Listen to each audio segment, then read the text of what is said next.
Hey friends, thanks for joining today. I saw a comment from Jen already. Looking forward to this. I've learned so much from you, Rachel. Thank you, Jen. I appreciate that.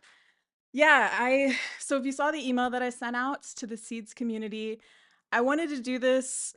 I've been thinking about doing something like this for a while. This is meant to be like a state of the union regarding what's up with Seeds, our crypto mutual aid project, as we're heading into like this next sort of fourth Bitcoin halving market cycle. And I got an idea. The biggest thing I want to talk to you about is an idea that I got in March that I think could really transform where Seeds is headed and our broader impacts. But I also thought it would be, at least I know from my perspective, and I don't think I'm alone in this. Like I'm an entrepreneur. I founded Seeds 11 years ago now. And there have been a lot of ups and downs and a lot of challenges and many years where I didn't know what I was doing and I could see the problem in front of us, but I didn't necessarily know how to solve it. And I've always found that whenever you can connect with other people, they don't have to be entrepreneurs, but people that are working on anything. If you have a small business, if you're an artist, if you're just making things in this world, you're going to run into these sorts of hurdles. And when you can talk to other people who are supportive, um, a lot of times you can find sort of the way around those hurdles a little bit more quickly. And I also just find that it's nice to hear those things because, it can make you feel a little less alone, I think, too. So y'all have, if you got the email regarding this, the live today, you're part of the Seeds community. You're either a giver or you've attended our courses, you've engaged in some other way over the years. And so you're a part of this as well. And I want to hear your thoughts and opinions and ideas too, to the extent that you want to share them. And yeah, so that's the idea for today. I'm going to hop in.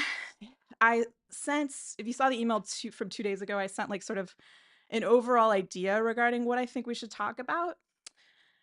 And I think I'll just jump into that. But to start, let's see, let's go to this. So, this is the biggest thing.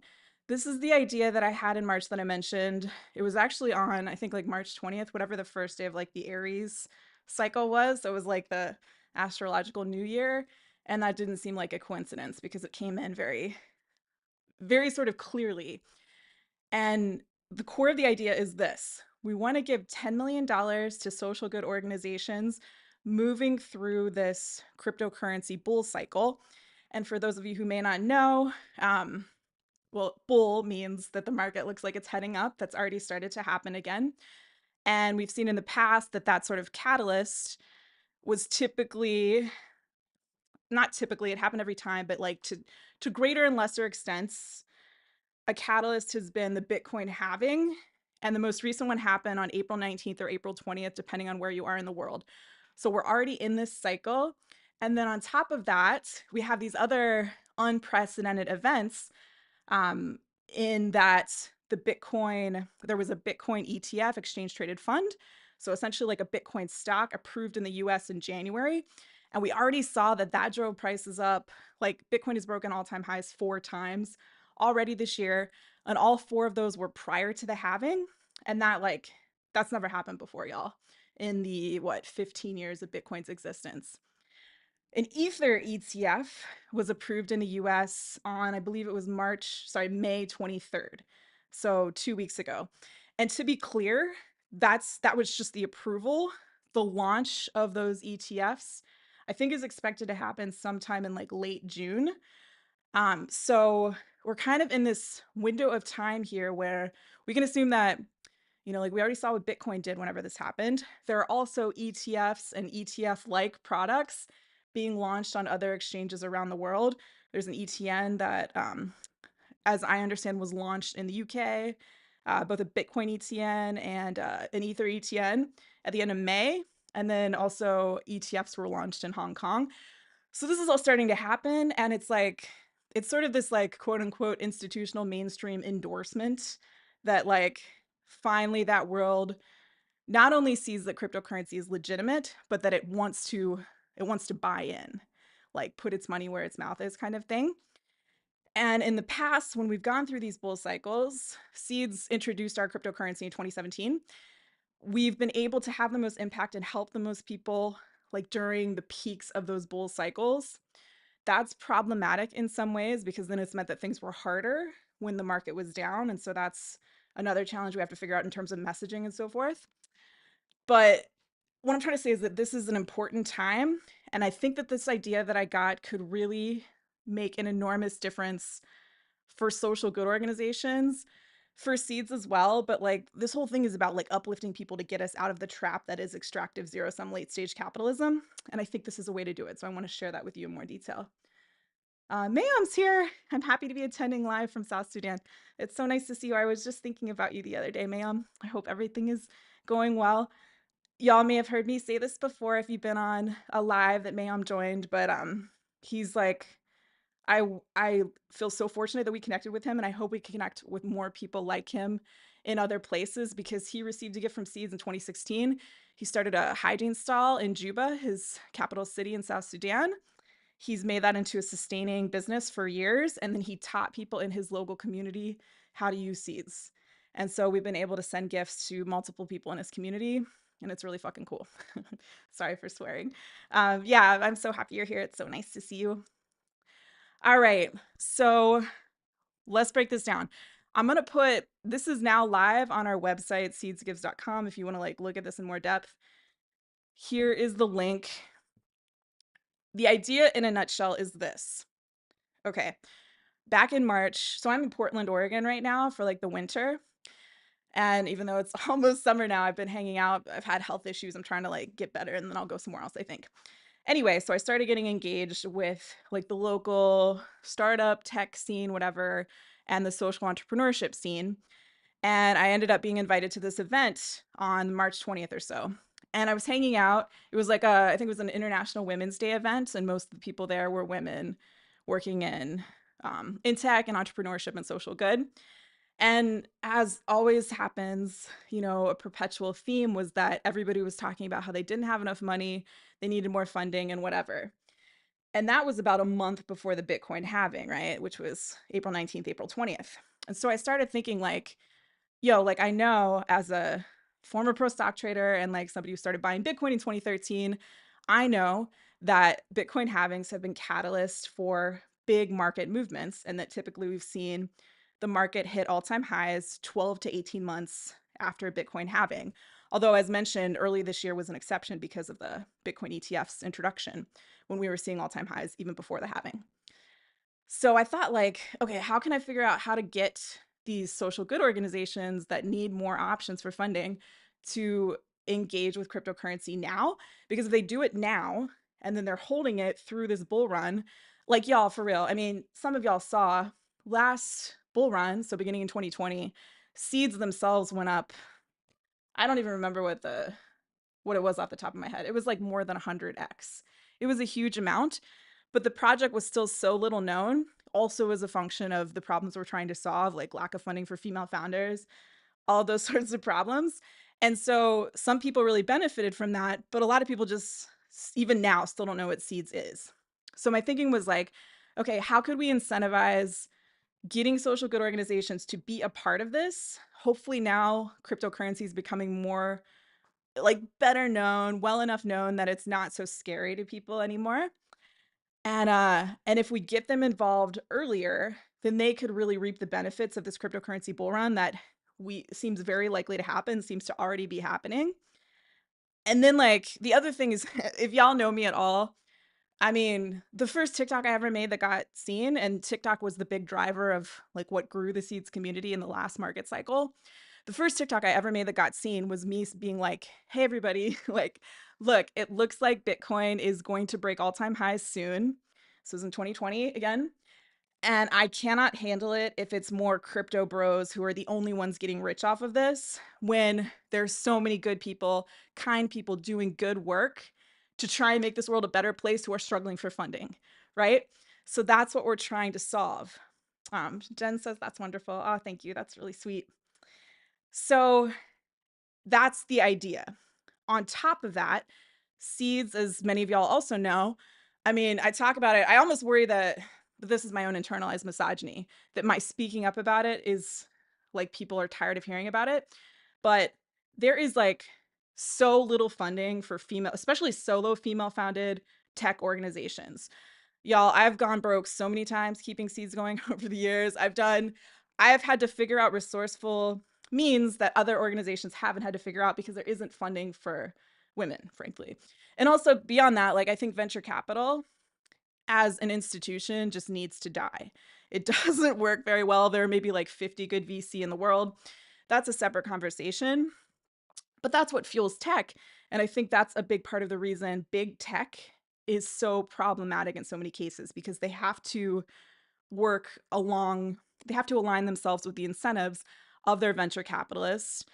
And it's like a very small population of people, mostly white men at least, in the Silicon Valley area. It's just a thing that it doesn't work very well. And so my hope, like I would be so satisfied if at one point in the future, seeds were efficient enough and at large enough scale that people could just use seeds and then they don't have to use venture capitalists anymore. And then that sector just dies. But we're not there yet. So seeds has had to survive despite that lack of funding. 98.1% of venture capital funding goes to non-female founded organizations, over 98%, y'all. So this would also help seeds in that some of y'all have added liquidity to the SEEDS-ETH pool, and that's so appreciated. That's how we built our marketplace to date. And the thing about that is like, I was so excited when Uniswap was introduced. I've said this before, but like there isn't a ton in the cryptocurrency world that I'm like excited about. There've been like 5 inventions in 15 years or something like that I was actually genuinely impressed by. Uniswap is one of them, the decentralized cryptocurrency exchange. Part of the reason for that is because it allowed anyone who wanted to, who had cryptocurrencies in pairs. This visual might be too boring, so I can like show you if you want to check it out if you're unfamiliar. This allowed people to create their own marketplaces in a decentralized fashion.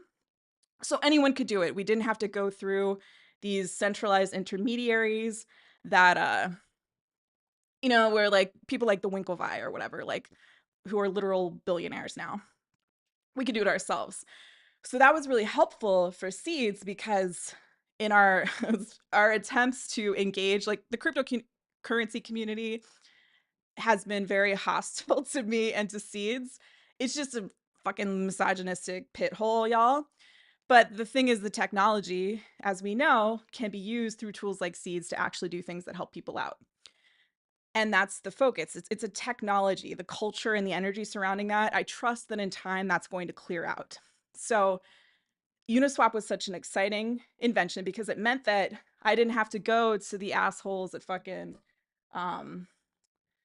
what are the two? CoinGecko is one. I remember that they were particularly hostile when we tried to get them to list seeds on their platform, which is really weird because there are so many things on their platform that are like total like junk, cryptocurrency junk. But that some of it I think is that I've seeds is about uplifting feminine energy, and there's just this sort of still this attacky energy that tries to knock anything like that down. Um, and it's frustrating, but because Uniswap was introduced, that meant that it didn't matter. We didn't have to go to those people and like take their abuse and like continue to like beg them to whatever, because we could just do it ourselves.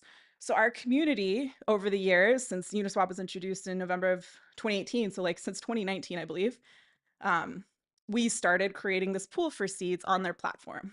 And every time you're choosing to add liquidity to that pool, you're creating essentially what is our mutual aid pool so that we can send funds to folks like Mayom in South Sudan or people anywhere. It has this global reach and it's available to anyone who has an internet connection. So if folks don't have access to the traditional banking system, they can still receive help from seeds. We got some stuff in the chat here. Interdependent Study says, my hubs and I were just talking about how much there is to learn, no understanding about crypto in general. What works great from a tech perspective may not align with the financial success and vice versa. Yeah, totally. Like, I mean, we could have a whole separate philosophical conversation about that, I think. But like, if cryptocurrency is like the internet of money, right? Like when the internet was introduced, it wasn't introduced with any sort of eye toward financial incentives. It wasn't designed to allow people to make money in its early days. And I think that kept it was more pure in the beginning because it was like creators who were collaborating and they were enthusiasts. And then the world of cryptocurrency, because it's had this sort of like potential immediate gain available to those who interacted with it, the energy got real gross real quick. And yeah, you're totally right. That's the thing about late stage capitalism, right? Like it often does not align incentives with those who are just trying to make something, and certainly not with people who are just trying to help each other out, right? Like that is not something that there is space left for in late stage capitalism, which is why we have to have nonprofits, because there's no space for that in the for-profit structure, right? Yeah, that's a really good point. Willie says, good afternoon, Rachel. Good afternoon, Willie. Nice to see you. Yeah, so on to the idea in more specifics. I realized that if we made a gift available to social good organizations, we could like feed two birds with one scone, right? We could help social good organizations to receive benefits this cryptocurrency market cycle. And at the same time, we could grow the seeds pool so that it's like not only as we're doing that, when people are buying seeds, if more social good organizations are also liquidity providers in the SEEDS-ETH pool, then every time someone's buying seeds, they're helping multiple social organizations at once. So the idea is that we will make gifts. We've earmarked $10 million worth of seeds for these gifts to give to social good organizations. It can be a for-profit organization or a nonprofit. Did I say that correctly? For-profit, nonprofit. Because again, for-profit and nonprofit only exist because of late-stage capitalism. SEEDS is trying to transcend that binary. And the idea is that, say you want $25,000, you want a $25,000 gift, we would ask that you also buy $25,000 worth of Ether. And because of the way the market works, it's probably going to be more beneficial for organizations to do that sooner rather than later, especially because we have this, the Ether ETF was recently approved, and then it's going to launch. Trading is actually going to happen like late June, it looks like, as far as I understand. And then we'll ask that those folks add that liquidity to the Seeds Ether pool on Uniswap. And there are risks there, of course. Nothing in cryptocurrency is without risk. But if they're setting it to a full range, they shouldn't see things going outside of range in a way that confuses them or makes them, for those of you who have added liquidity, you know that like when it goes out of range, it's 100% one cryptocurrency or the other. We would mitigate that by encouraging them, making it a requirement really to add that liquidity in the full range. So that way they wouldn't have to readjust their position at any point. That way they can earn fees, and then they can also get potential bonuses and airdrops, as many of y'all know. And then on top of that, if they're holding that through the cryptocurrency bull cycle, they could see, like literally, if history is any indication, and though it's not a guarantee, they could see returns of factors of 10x, 20x, 50x, even 100x in some cases, right? I mean, seeds are still really cheap, and seeds have still not come anywhere near their all-time highs so far this cycle. So it looks like there's, knock wood, some substantial upside. So we would just ask that they do that, and that's it. They would, obviously, if you're aware of how liquidity providing works, they would have custody of their funds the whole time. We would just give them that gift. We would ask that they held it for the duration of that bull cycle minimally. That's where it gets tricky. So I'm thinking like we want to say like 18 months. The thing is, in terms of the perspective of the Seeds Ether pool, like it wouldn't be good for the pool if a bunch of organizations were removing their liquidity all at once. So we'd have to mitigate that in some way. Maybe it'll be fine if we're just staggering like the time at which different organizations become involved. But I think that, so what we decided here is like, the max gift amount would be 500,000. So that I think should, assuming that we are able to find partners to reach this $10 million goal, which I'm sure it's very doable. This is actually, I think, a small amount in the world of cryptocurrency. I think we need to think even bigger, but this is a good initial goal, I'd say. So I think that shouldn't be a problem, provided that, it's sort of distributed in this way. But the thing is too, we want to find like-minded organizations who totally understands so that they get like, okay, SEEDS does this because SEEDS is working to transcend the discrimination baked into the old system. It's actually cool because then a bunch of social organizations can come together, and it's like we're building our own economic structure over here, which SEEDS was already working to do, but it'd be doing it in the sort of even broader way. So we would, that's the other piece of this in collaborating with social good organizations. We're not going to, what some of the problems that y'all have probably seen in the SEEDS-Ether pool is that it's been minimal. We've been fortunate because most of the people in the community who have engaged with SEEDS have been like nice, who have been they're trying to do things to make the world better, right?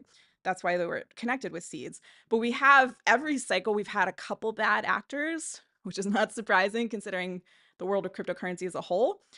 And like, for example, earlier this year, we had somebody dump a lot of seeds all at once, and it really hurt the pool. And so while I want to continue to trust individuals to have faith that they want to make SEEDS better, that they're a part of the project because they want to, like use new tools that are designed to try and improve the world, that did happen. And we want to get away from that. SEEDS does not have like a coffer of ether or something that we can use to like build the pool back up ourselves. We've done that in the past.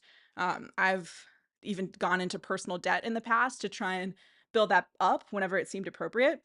And I think this is going to mitigate that. If we're working with social good organizations while continuing to work with individuals to ask them to add liquidity to the SEEDS-Ether pool, then like if somebody who is more like they're not so community minded or whatever, and they end up cashing out all at once, even though they understand that that impacts the pool negatively, that it wouldn't have the same effect is the thing. Laura Helen Wynn says, feed two birds with one stone. Yeah, my friend Ryan, who used to work with SEEDS, gave me that phrase because it's a lot nicer and not violent, like kill two birds with one stone. Yeah. Interdependent Study says, I can see presenting this to boards of directors as a matching grant type of thing they can offer as part of their fundraising program overall. Yeah, thanks. That makes sense to me too. And like, I think you've worked for nonprofits in the past, no? Because the other thing is that I've never worked for a charity or nonprofit, although I've like volunteered and stuff. So, and I've never worked for like a quote unquote social good organization that wasn't something that I started myself. So I don't know, like, I'm sure absolutely there are people with more experience and expertise than I have that would have a better, that could approach this more effectively than I can because they have a better understanding of the needs of those organizations.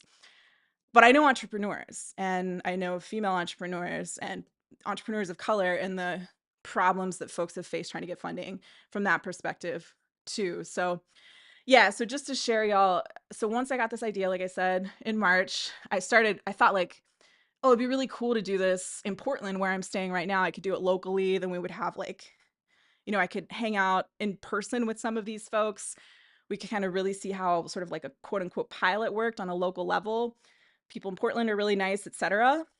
But the thing I didn't see coming was that it turns out there's like this kind of passive aggressive energy in the Portland business community. And people told me about it.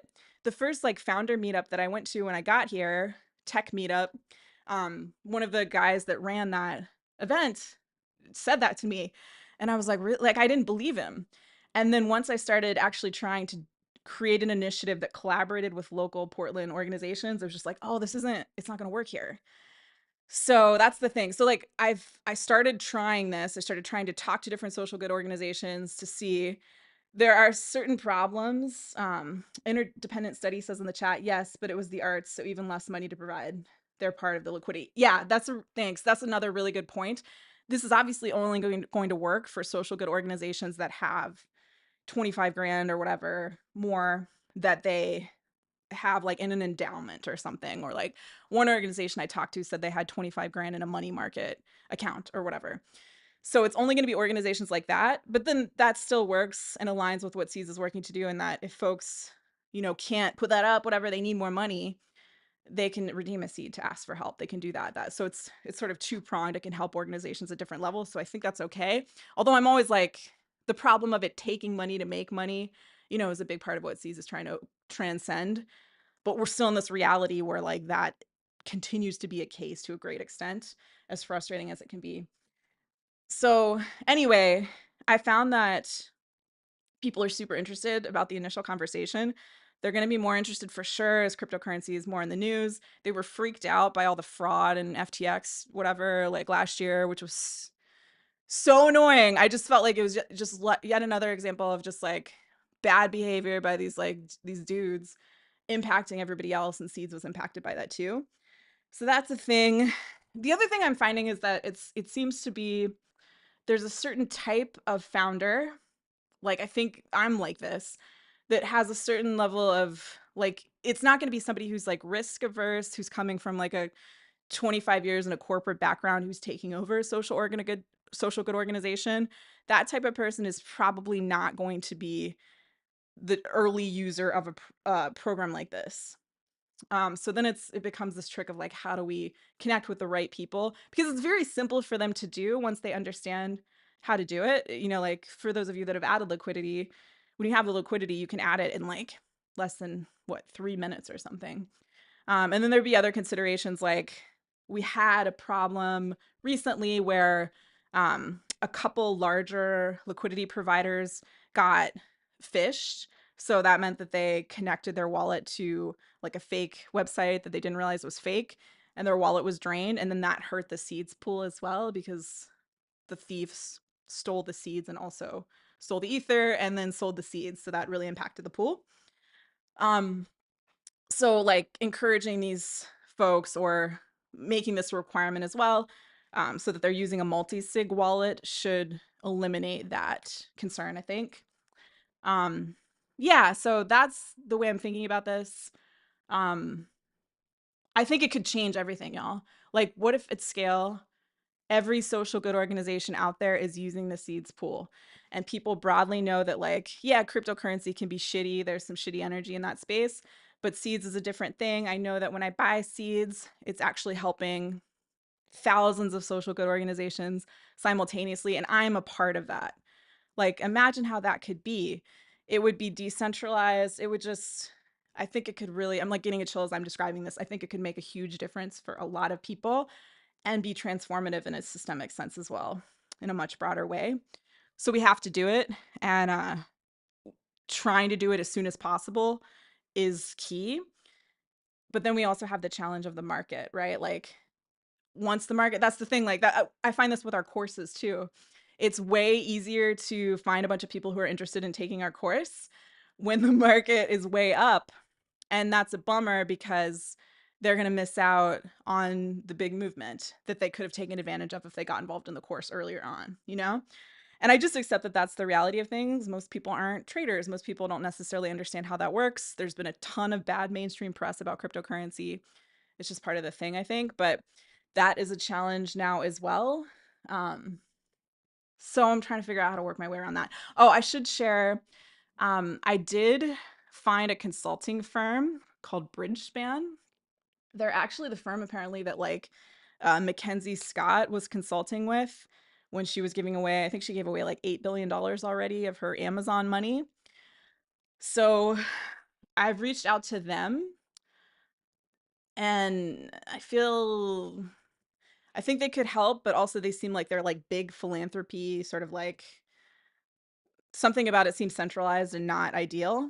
But everything else is so dispersed that it's kind of hard to figure out where best to go beyond people that I know that I have relationships with in the past.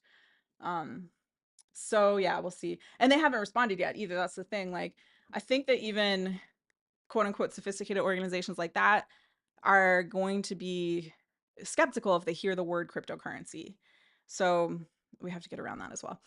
Anyway, so if y'all have thoughts about that, let me put this, I put the link in the chat up above, but this is now on our website at the top, to just start capturing interest to see which organizations may want to work together and who could be a good fit. If you know of an organization that could be a good fit, totally do this. And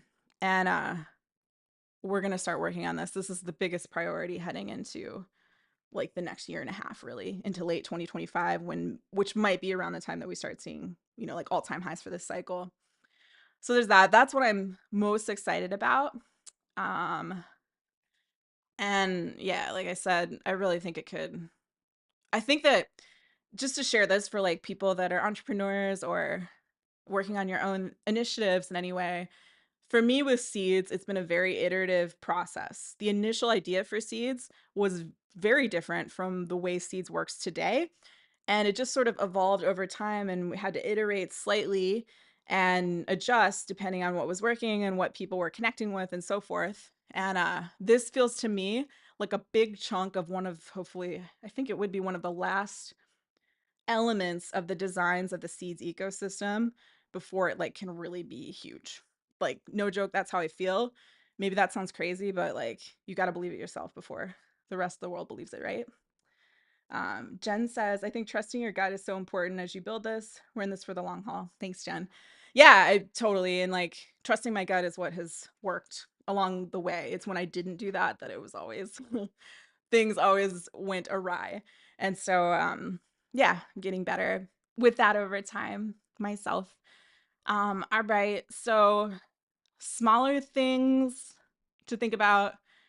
Yeah, I just wanted to put out there too. I mean, if anyone has any ideas for other methods we can try to grow the SEEDS-ETH pool, people adding liquidity has slowed down. We offer these insane bonuses in years past. They were so generous. They were more generous than anyone else in the cryptocurrency sector as a whole offered, to my knowledge. But it didn't work that well. It worked, but like I think it was I think about this thing too of like how founders, if they have, which we all do, if you have stuff that you haven't healed yet, personality flaws, they show up in your organization. And so that's definitely happened for me. And I try to think about how to be self-aware about that and honest with myself about it and address those things as they're coming up. I've, uh, I think I've come a long way in terms of discernment with this, but one function of that I think that showed up in the past was that I would offer something that I understood to be of high value, and but I would offer it to people who didn't know that it had high value or care, or were even sometimes unwilling to like acknowledge its value. And I think that showed up in Seeds. So I've really, I think, come a long way with that. And I don't think that's going to be much of a problem in the future. I think the big problem I need now is I need to stop being so pissed off about the old system because it's not helping me. It's not helping Seeds. Although anger can, it's has momentum though, so it can compel action sometimes. But I think it's time for me to outgrow that. So yeah, so if anyone has other ideas for ways we can try and grow the SEEDS-ETH pool, like please share them. That would just, it would anchor things. The other piece of that is that when like the market was on a downturn, it had more impact because we send our gifts and seeds as well. So people are selling those seeds in the pool to receive their gifts. So that drives down the price, right? So we need more counter activity to that. And one solution that we found was like offering our course, How to Build Abundance in Cryptocurrency, because anything that comes in from the course outside of what we need to cover our very low seeds operational costs, that goes into the pool. But things were so slow for a while because the market went down in terms of gifts and also in terms of getting people to join the course. And I had other problems like TikTok was a big driver for me, like I said, in the last market cycle. I think many of y'all found us through TikTok. And it just I could not grow that account after like early 2021. It was like it tracked so closely with the way the market was actually moving. And then sentiment changed and people who would actually be really into seeds had heard all the bad press about cryptocurrency, and so like they hated cryptocurrency, so I couldn't reach those people. So this is on my list to talk about as well. But I one thing that has shifted is that I realized like I should be focusing on YouTube now. So I've started doing that for the last 4 months on a personal level. But obviously, it can't just be like one person, even if it's the founder sharing about the project. Even if we're talking about like meme coins and whatever, the meme coins, as shitty as the energy in meme coins can be, those that have gone up a bunch have done so because they had community drivers. Community, the mailman just came in. I'm afraid my dog's gonna. Oh, good. He didn't hear him. Yeah. So that community sensibility is what made things go crazy for meme coins. So I don't know if this means finding like a brilliant like marketing partner. That's not the energy I think that Seeds needs to harness, because that energy is mostly about greed and whatever. But something like that, something that people something more feminine where people understand like, oh yeah, if I'm a part of Seeds, I'm doing this, and it has this sort of broader community appeal. So I'm going to continue doing my part to share as much as I can, and I think YouTube should help a lot with that. And I'm trying to build up that bank of content now because I'm assuming heading into the bull cycle, videos I'm making early 2024 could get a lot of views in 2025 as that's sort of peaking. So that's something I'm focusing on, but we need more community engagement where people are taking action to help Seeds and tell other people about Seeds. And the energy's been kind of dead. And so we have to shift that. And I'm not sure how. So if you have more ideas, let me know. The cryptocurrency market generally should help with that. And again, like gaining partners who are social good organizations who are adding liquidity to the pool should help with that too. Because then if they're sharing about this with their communities, that could bring in a lot of like-minded people, I think. So there's that as well. Other thing that is important, and it's embarrassing, frankly, like I'm embarrassed about it, is just product development stuff, y'all. It was, I think, man, it was at least 2 years ago, I want to say, that we first publicly shared with the community these ideas about product development improvements that need to happen to make Seeds more scalable. There's some super basic stuff, like just making it easy to share your page, like basic stuff that like things like GoFundMe do to allow people to share their pages and like immediately post their pages for their needs and whatever.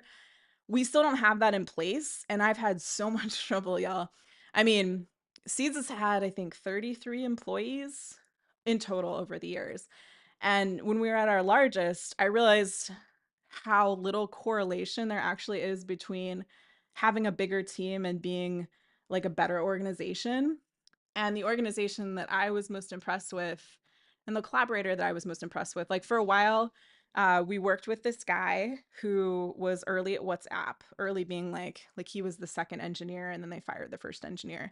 So he got very wealthy when WhatsApp was sold to Facebook, and he liked Seeds because he liked he liked what we were doing, the social good thing. And he was a really great person and he was really, really smart.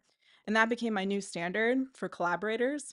But he had other problems with like avoidance and stuff, which you can see a lot with software engineers too, in my experience.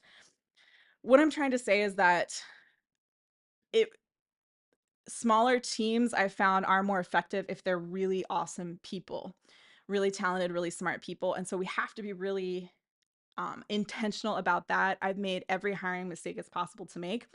Oh yeah, and the reason I brought up this guy, his name was Jeff. He's still alive, but he's just not working with Seeds right now. Is that at WhatsApp, before they were acquired, they only had 28 engineers total, and they had like 300 million users or something. And they would set things up so that they were just super careful about hiring. Like if anyone on the team had even the tiniest fear or worry about the tiniest sense that something wasn't quite the right fit when they were engaging with potential collaborators, then they wouldn't hire that person. And it was crazy too, because they'd get these amazing engineers and then they'd have like two engineers taking care of entire platforms. So like WhatsApp for Android or whatever, for a specific Android phone, because they had to make different versions for different phones in the beginning. Two people would be in charge of that entire product, and it worked because they were so smart and so good, and there wasn't all of this sort of bureaucratic overhead or whatever. And I think corporate structures are going to have to head in that direction. The sort of bureaucratic hierarchical way that things are now, I think, is going to fall away. It's never felt right to try and move towards Seeds replicating anything like that. Something more like the WhatsApp model makes more sense. But then the other challenge is that I've never heard anyone else talk about this at all. There is a lot of misogyny in software engineering as well. I mean, a lot of folks you hire are going to be young men in many cases. And I would get undermined in different, sometimes more passive aggressive, sometimes more aggressive ways. And at first I thought like, oh, I just have to put up with this because like we have to get this stuff done. But then eventually it became like I was building more of the product and I was figuring out more of the design elements in terms of the tech myself, until we reached a point where like I had built like what Seeds is now is almost, it is entirely from my brain actually, but I didn't mint our cryptocurrency. Another engineer took care of that, but I could have figured out how to do that. we have to get away from that though, because I'm not, there are so many people that are better than me at many of those things. But even in our more recent forays in working with software engineering collaborators, it's been shitty. And it's just not, I now understand that I was wrong to think that I had to put up with that to get us the product that we needed, because it just infuses the wrong energy into the tangible pieces of seeds. And it never worked better. It was never what we ultimately ended up using anyway. So I want to like speak it to the universe that we need to get this solved. I've worked to try and improve this myself. I took a full-time additional engineering course last year to try and improve my skills so I could take care of more of what needs to be taken care of. But it's just I'm still not good enough yet to do that and also take care of everything else I have to take care of for seeds. So it's like basic shit in a lot of senses. It's not the way the design will work together is unique, but I mean, like for real, I mean, just stuff like when you make a request, you should be able to make your own page. Like that's so basic and embarrassing that it doesn't exist yet. We're still manually doing this. It should be automatically ready for you so that you can then share it and you can check your progress on that. And the other thing that we've talked about before is just needing a dashboard. And I think this has harmed seeds because people, if you have a dashboard so that when you're helping, you know, you can see like, I've given seeds $1,000 over the past 2 years, and I've received $1,200 from seeds and thanks. And this is the current market value of those seeds or whatever, right? If people could see that easily, it's just so obvious that they would have a better understanding of the true impact of what they're doing. And it'd be even better if they could also see like, you've helped these people, and just basic things that like sites like GoFundMe have been doing for a long time, but we would have obviously the blockchain element to that, which makes it slightly more challenging, but not even really at this stage in the game. So those sort of basic things will make it'll just make seeds more scalable so that it can blow up bigger when those moments hit. And I'm trying to manifest it, but I'm not clear on what to do and where to go. I mean, the best situations that happened in the past, like with Jeff, kind of showed up because I just talked to people. So yeah, I'm just kind of sharing that to talk through it, entrepreneur to maker to other entrepreneurs, and to let y'all know what's up with that. I mean, it should have been done like a year ago, but like it just couldn't come together. And then funding is the other thing too, because engineers are very expensive unless they're really good. Jeff was not expensive. He was already rich, so he didn't care. But like, yeah, it's just a challenging additional aspect. And I don't know. The other piece of it is like the lesson I seem to keep being taught is that I have to do more than I think myself. And that doesn't seem, I'm trying, I have thought like, no, I need to be firing myself from more of these things that I'm not as good at and focusing more on these things that I am better at. So there's certain things that only I can do for seeds, right? But it's just tricky, dude, because like if it keeps not working out for years, what does that mean? Does it mean that I am supposed to be the one who's taking care of more of this? Maybe it does. Maybe it does mean that I should be allocating more of my time now to these product improvements myself. Um, so I'm trying to meditate more, and like hopefully that'll clarify itself soon. But I wanted to let y'all know where that was at. And like as ever, like appreciate your thoughts and feedback and so forth too. And just the website generally needs an update. It needs to be more dynamic, less like word heavy. It just needs to be better, and it's not there yet. But we're gonna get it there. We'll get it there one way or another. Okay, a few other things I wanted to talk about. So our course, which we're now calling How to Build Abundance in Cryptocurrency, and there's a live version of it going on right now, which I know some of y'all have joined. Appreciate that. So as many of y'all know, I think the course was introduced to because I realized in 2019 was when we introduced the first version of that course. I think Willie was a part of that course, and Kim would have been in one of the earliest versions too. It was like I realized like, oh, cryptocurrency is becoming well enough known mainstream that people are starting to realize like, oh, a lot of people have gotten rich in this. So I realized like I could leverage my experience as somebody who started trading it at a time that is now perceived to be early. 2013 didn't seem so early back in the day. And I could leverage like my experience as a pro stock trader and whatever and teach this course. And it could also be a way to distribute seeds because we could make the course effectively free and give folks seeds when they join the course, so that like they're paying $2,000 and now it's 2,500. They're getting $2,500 worth of seeds. So that turned out to be a good idea that worked well, especially going through the bull market. And that was like yet another way that I realized could be an alternate source of funding for us, because venture capitalists don't fund women. And that's been fun. And I really enjoy doing it and getting to connect with people one-on-one in that way, especially in the lives. Um, and I do want to keep it up. And I committed in 2021 to teaching it live once per year. In the bull market, though, it seemed necessary to do it more than once. So I think we actually did 3 courses in 2021. So it's evolved, but it's also tangential, obviously, to the core mission of Seeds. It was developed as like a way to bring people in who hadn't heard about Seeds, to raise awareness, because we hadn't had the funding to like do big marketing plays like every other cryptocurrency project, right? And so I want to continue doing it. I think we should automate it. I'm thinking that with the current live version, we'll automate that and make it available. I struggle with that because I just worry that it doesn't offer the same value. And also, then I don't want to have to deal with people that aren't into seeds that like I feel like when it's one-on-one and we're live and we can connect, people start to understand what seeds is. They come to understand like, we offer the course to support seeds so that seeds can help people in need. And then we get away from attracting sort of like the crypto bro type energy that just is not something I want to be around at all. And I kind of worry that automating the course could draw more of that in. um, Willie says, I think I joined the second course. Cool. Yeah. Yeah. I think it was maybe like mid 2019 then or something.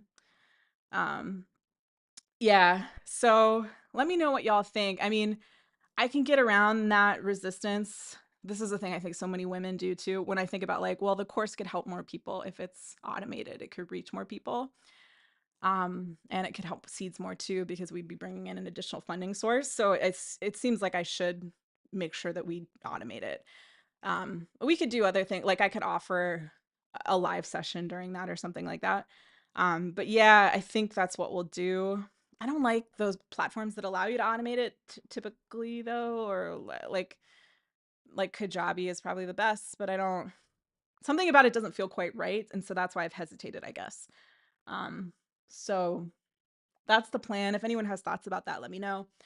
And if we're automating it and then I'm like growing my YouTube presence, um, that I think actually could result in a lot of course participants, because it actually did pretty well with the live course that we're doing now. And I only had like a couple hundred YouTube subscribers at the time. And that it was interesting to see. It just seems like like if you get a sub on YouTube, like because on TikTok I have like 47,000 followers or something right now, which is like less than I had in early 2021 because it hasn't grown at all. And it just seems like the quality and the understanding of somebody who subs on YouTube is like way higher than what you'd find on TikTok. Part of the reason for that, I think, is just short form is a different thing. Interdependent Study says Teachable is a pretty good platform from a user perspective. Not sure about the content creator side. Interesting from a user perspective. Yeah, I didn't like it as much from the content creator side. It felt more, maybe it's because it's focusing more on the user though, which is the most important thing. I'll check it out again. Thanks. Yeah, those seem to be like the two to consider, Kajabi or Teachable. Um, just I don't know, something about it doesn't feel quite right. Um, and I don't know if it's because something else is going to come in that I can't see yet, and I should be, because it is a distraction, quote unquote, also, even though I enjoy it and I feel like it adds value for me, and I think it adds value for the people who are part of the course. I mean, we know objectively it also has too, because they've made more money, but it does take me away from global thinking about the core seeds mission and the core seeds goals of like transcending capitalism, right? And that's the thing, when you don't have a lot of funding and you never have, you have to do more of those tasks that aren't as global, and that's okay. But at a certain point, I wonder like if I should get away from that. And automating the course would get away from a lot of that too. But anyway, so I'm going to keep thinking on that as well. And if anyone has other thoughts, an independent study says Thrivecart is the only other one I know about. Yeah, we used them a while ago, but I think they were only for like sales pages at that time. I don't know if they were offering course. Yeah, but I'll check them out too. Thanks. Um, Lauren's here. Sorry, maybe I shouldn't say your first name. Now I'm trying to figure out how to become a software engineer. Haha. Yeah, right. Like that's the other thing. Um, it'd be great if like we could just have like friends like learn some of these tasks, like people that have already been so valuable for Seeds and contributed so much to Seeds. But it's like I'll just share this real quick. One of my complaints about software engineering is that it's actually stupid. Like, I mean, the course that I took last year, the full-time course, was like a React focused course. So that's like front end stuff and it's like a framework within JavaScript. And I had some familiarity with those tools already and had built some small things in the past. But it's just React is actually better because I think it's better designed. JavaScript is like a mess, y'all. And I understand why it sort of evolved in that way. I mean, it is a quote unquote language, and languages are messy and they have a lot of rules that don't make sense that exist for different reasons, established at different times. But like, I don't know. One thing Jeff used to say, like, WhatsApp used Erlang, which at that time was thought to be sort of an esoteric programming language.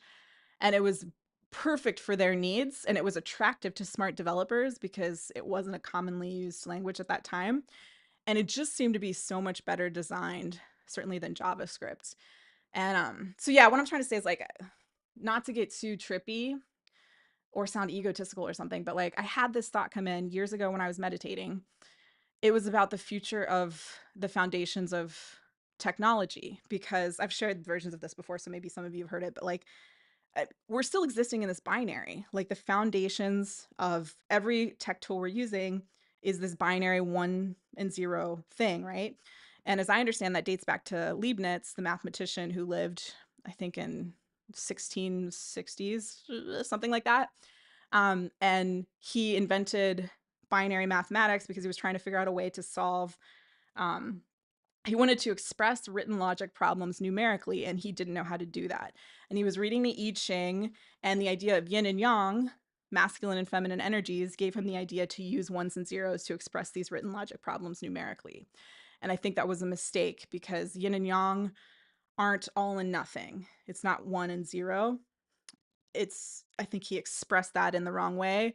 And as a result, it's shown up in like this the way that tech is toxically masculine and it's undervaluing feminine energy. I think there is something to that that is real. So I think the computing languages of the future are going to have to foundationally be more like matter from the beginning, able to be a particle and a wave, a 1 and a 0 at the same time. Foundationally, I think they can't be that concrete. So whenever I've gone in to learn more about software engineering, it's just felt like it's wrong. It's felt like it's designed in the wrong way. And even if we're talking about quantum computing systems, as I understand, they're working within the spectrum between 1 and 0. They're not kind of going outside of that, and it's still within those confines. So like I think there's going to have to be another type of computing system, but this is what we have now. These are the languages that we have now. So it's kind of like the finance system, I think, where like we still have to deal with it. And then like in the future and through this, hopefully we can create better things. But that's been another challenge for me. And it's just thinking like, this isn't the way we should do this, but I don't know enough yet to know how to build a thing that I think is better. Um, Maybe that sounds trippy, but like that, it came in so clearly when I was meditating like years ago. And I really believe that there's something to that. Um, okay, this is important for everybody. Do we want seeds on centralized exchanges? Because they're only on decentralized exchanges right now. I'm sure that we do, right? Because that would bring more wealth to everybody who holds seeds. Um, yeah, I just wanted to introduce that into things. Um, it just presents other problems where it's like having to go to those gatekeepers to get that permission. And it should probably be a community driven thing again, right? Like if a bunch of people were tweeting at whatever shitty centralized exchange, Coinbase or whoever, then like they're going to be likelier to take seeds into consideration. And then I wonder if the energy of that feels wrong. So maybe it'll be something that will happen more organically as we're growing the social good partner initiative, because then they'll just start paying attention to us, especially if we're getting like more, there's more conversation or maybe press around it and so forth. I don't know if any of y'all have thoughts on that. Let me know. It doesn't seem like it's going to work. And I don't think it's the way Siege should approach it to like, I mean, we have done in the past, like applied for listing on centralized exchanges that no longer are around. Um, and then the other thing is like we would be purely subject to those market forces, which I think would be okay.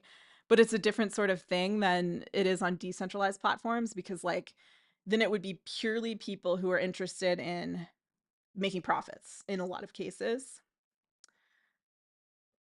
Interdependent study says, I feel like the purpose of seeds to transcend capitalism says no to joining centralized exchanges. Cool. I'm glad you feel that way. Okay. Yeah, I worry that in my reluctance to do that, I was like not serving y'all well enough as like community members and people that have helped seeds, because I want you to get the most benefit that you can out of holding seeds.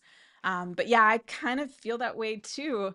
And maybe we'll reach a point in society, I hope. I really think things are going to change a lot in the next couple of years, where seeds will be well enough known and people will understand what that is well enough that wherever they're listed, people know that buying seeds is about supporting social good, and so they treat it in kind. Interdependent study says, but as a way to bridge the transformation from the current to the new paradigm, it may be a necessary step. Sorry to muddy the water. Yeah, I mean, I feel you. That's the internal conversation that I've been having too. Um, they've just been dicks too, though. Like they've been assholes when we've tried to kind of do that in the past, or like start to explore that. Even like I said, with something like CoinGecko, which is like supposed to list literally everything there is, there was the strong resistance there. Readings by Jen says the thought of it gives me the ick for now. Yeah. Okay. Yeah. I mean, the other piece of it is like, this is me needing to have more discernment, because like so much of it gives me ick. The whole cryptocurrency sector does, really. But then it's always this thing of like, okay, but is this my ego? And is this a thing that actually, if I engaged with it, it would bring benefit that I could then funnel into something over here that I think is purer and more directly about helping people? But okay, it's really helpful to hear that y'all feel that way. Okay. Yeah, that we don't have like internally immediate plans to try and do that. I always did kind of think it would happen organically. Um, but then at the same time, meh, yeah, so we'll see what happens. Because as y'all know, if you've taken the course, the other thing is that when cryptocurrencies that have been on decentralized platforms are first introduced on centralized platforms, they often spike a ton in price. And that would have obvious value if it were, we'd want it to be used in the right way, right? Because a lot of times what happens with that too is that people, they pump it and then they dump it. And we ideally don't want that to happen. Willie says maybe seeds can be on centralized exchanges in the short term until seeds can become better known. Maybe, but it's like the challenge, it's like a catch 22. It's like the better known cryptocurrencies are the ones who get listed quickly on centralized exchanges. That's why we've seen these stupid meme coins like Pepe that like everyone knows have no real value get listed on these big centralized exchanges really quickly, because they're trying to take advantage of this marketing thing, and they want the people that are buying those cryptocurrencies to like use their exchanges so they can make money off of them.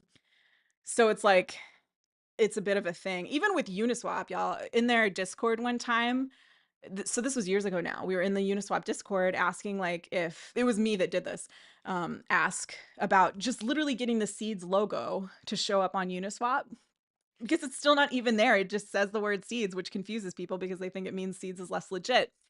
And they were so mean about the possibility of even including the Seeds logo on the platform. And I thought maybe they were pulling it from Etherscan, but it looks like that isn't the case either. I don't know.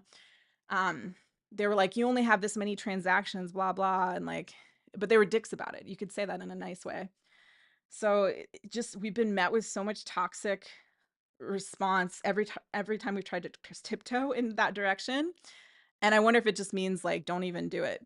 Interdependent study says, as I've been told, when making a tough decision, if it's not a full body fuck yes, then it's a hell no. Yeah, right. Yeah, that's the other thing to keep in mind, isn't it? Thank you. Yeah,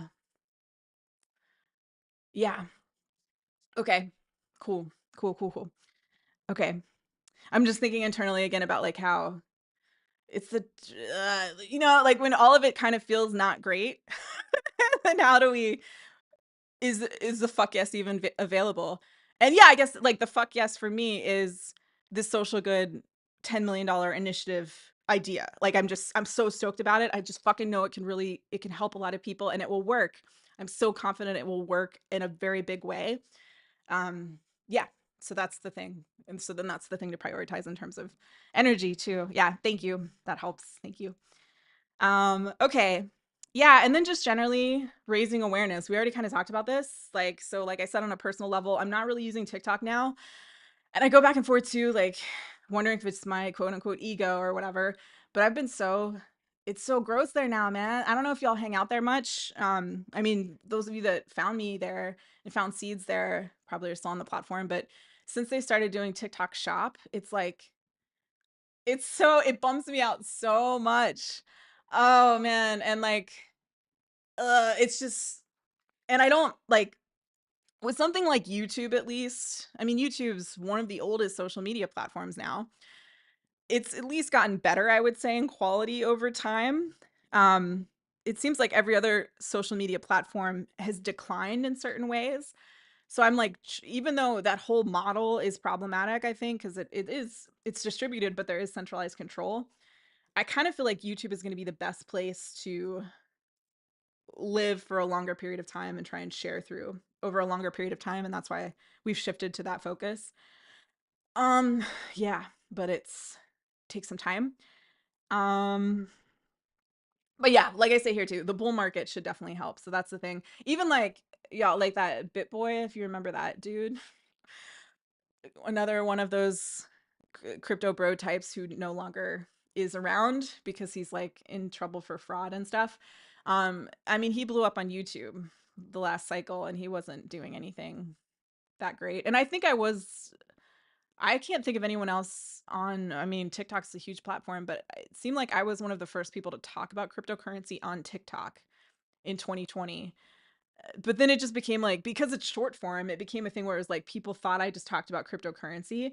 And then quote unquote activists were like so hostile when the backlash against crypto started happening. And that was heartbreaking because so many of those people would like seeds if they understood what it was. It just didn't seem like there was enough room to explain what I needed to explain in short form. Excuse me. And even in longer form videos, it doesn't really work. It's just like TikTok will show your shit for like a short period of time and then the algorithm will just not show it again. And YouTube doesn't do that. You can have a longer life. So anyway, I'm thinking about that. And these ideas are complex, right? Like, and to my knowledge, no one else is doing anything remotely like seeds to try and rebuild an entire economic system using these tools. And yeah, so it's tricky. But let's see, I think there was something in the chat. Um, Willie says, I really don't take TikTok seriously. Yeah, but young people do. Jen says, can't stand TikTok anymore. Yeah. Jen says, I got so excited listening to your last podcast. Thank you. That's really sweet. I always assume that no one at all listens to them. So it's nice to hear that you did. Yeah. So I'm going to continue doing that as well. I wonder if I should, because I like how lo-fi and just sort of like stream of consciousness they are. I like listening to when other people do that, but maybe it needs to be a little bit more edited than it is. But thank you for saying that. So yeah, the podcast will continue. And then it becomes this thing too of like, I'm supposed to be, and it does seem like I should be like speaking about seeds and being sort of more outwardly facing. Then I need to be getting more support to take care of some of the other tasks that I'm doing for seeds so I can focus on that more. So, um, yeah. And Willie says, I really don't take TikTok seriously. Yeah. But the thing is like kids are on there. And I've wondered to some extent, like if, I mean, a lot of kids are on YouTube though, too. Um, Speaking to younger people might help. Younger, I mean, like, I don't know, like college age, early 20s. Um, but then I wonder, like, because it takes a little while, I think. I don't know. Some people are already disenchanted by the system, but I feel like other people don't wake up to that until they're at least in their early 20s. And that's the people that we would connect with more. It's tricky. And then, like, women like giving. 65% of nonprofit donors are women, even though women have less money. And then reaching women has always been a high priority. But then there's also this barrier where like women, I've found anecdotally, tend to think that they need to learn more before they can use seeds. So then it becomes that messaging of like, if you're giving, it's actually easy to do. You could tell charities that you like to use seeds as well. So that could be like an entirely other like marketing prong. But it really, I think we'd need at least one other person to who's good at that and has experience doing that effectively to be a part of it. So maybe some more hiring near term. But yeah, I appreciate your thoughts. Um, hmm, we'll see. And YouTube will be another revenue source as well. I mean, it would be for me personally, but I don't take a salary from Seeds and haven't for many years. And I could funnel more of that into Seeds as needed too. But I think I also need to get away from that way of thinking too. Like I shouldn't be doing more than I should be doing. You know what I'm saying? Like it needs to be able to nourish and grow itself. It needs to be set up so it can do that without that type of support. Yeah. All right. Anything else that may come up? I think that's all I had in mind. Um, is there anything else? It just feels like this is such a special time. I just keep thinking about how I want to make sure I don't want to do like go into FOMO too much, fear of missing out, but like that has been coming up. Like, how do I, because this is such a special moment. I think it's, I think it's probably going to go up a lot in the next year and a half. And yeah, I guess maybe I'll ask y'all as the last thing, especially those of you that have worked for or like have spent more time engaging with like charities and social good organizations. The problem that I ran into initially was like they'd be excited, they'd have the conversation. I really enjoyed having those conversations too, and it was so nice to get to talk to people and hear about the impact they were having. But then I think it was the word cryptocurrency. I think it was the fraud element that scared people off, like because of the bad press about like FTX and stuff. Um, Jen says, I'm going to learn how to stake seeds this month. Awesome. Great. Thanks. I appreciate that. Um, I don't know, y'all. Yeah. Do you have a sense at all of like, they just seem scared of cryptocurrency, I think. And then they were like more suspicious of me. And it was hard to get around that. But I think that can also change once. But that's the thing. Like, I shouldn't, it's not right to be engaging with people that are risk averse in that category first. There are plenty of people out there who understand what cryptocurrency is and its benefits. Um, I don't know. Yeah. I hope that that organization, Bridgespan, that consulting firm, gets back to us. I'm going to keep following up on that because that seems like it could be a good conversation to have because they're talking, they're consultant. I mean, I'm skeptical of the value of consulting generally. It's often much more expensive, I think, than the value it can provide. But they're helping both social good organizations and they're telling really fucking rich people like Mackenzie Scott like who they should give their money to. So they're sort of seeing both sides, and our thing is sort of both sides, right? Because we need to find the social good organizations, but also figuring out how to connect because our thing is a social good organization itself. Seems like they'd have thoughts on both sides, possibly. Jody's here. Hi, Jody. Haven't seen you in a while. I took the class years ago and I've forgotten how to move my crypto around. Yeah, you can. The past sessions are available to you in the course chat on the Discord. You can see the new sessions if you want to watch those too. But yeah, if you have specific questions, like totally ask in the Discord and we're happy to help. Yeah, I think that's it. Anything else y'all want to touch on? Okay. Yeah, thank you for your time and your thoughts and everything. It should be really fun, like next 18 months. Just have to figure out how to reach these goals. I mean, it'd be, yeah, if we give the $10 million away, then the pool will be more than $20 million. And that would be a great start. Um, Jody says, got it, we'll do. Great. Yeah, so we'll see. Um, I'll let y'all go. If you have any other thoughts you want to share in the Discord or something, it's always appreciated. I'm gonna keep thinking, and thanks for listening to me. I hope this like shed more light on where we're at and like where I see us going. Jen says, thank you, Rachel. Thank you, Jen. I appreciate you. Okay, I'll let you go. Have a wonderful weekend. And yeah, more soon. Take care. Okay, y'all. Bye.